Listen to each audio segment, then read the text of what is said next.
Hey everyone, welcome back to the cabin, and do I have something for you today? This is the Kierner electric shaver. Now I've used a couple electric shavers in the past, but really I've been a straight blade guy for almost my whole life. And this shaver though, this one's changed me. I am really impressed by this. First off, it's a 3-head shaver and it has a nice action on it, so it's gonna get all the contours of your face. And the speed on this thing, wow, just listen.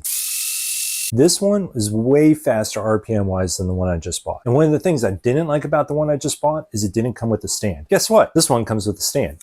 So I can just drop my razor in here and it's getting ready to be charged. But that's not it. The nice thing about this razor is the head pops off and you can add on additional accessories. And it comes with 3 of them for you guys. First, you get a nice facial scrubber. You get that nose trimmer to make sure that you're keeping that clean. And then you're getting a trimmer with 4 different attachments so you can nicely trim up the sides of your head if you have hair on it. But just like everything else, nothing is always perfect. And this one's fault is the fact that it cleans really weird. Everything opens out from the center instead of the entire top of that coming off and being easily cleaned. But what you really want to know is would I recommend it or would I buy it again? Yeah, absolutely. This one just made my other razor worthless. It had the first thing that I wanted, which was the stand. The other razor comes off with the accessories also, but this one came with the additional face scrubber, so that's a bonus also. And even with the weird way this one's being cleaned, I would still take this razor over the one that I purchased the other week. So this Kierner razor is really hands down the best razor that I've used to this point for an electric razor. So as always, I hope these short reviews help with your purchasing decision, and I hope you enjoy the rest of your shopping day.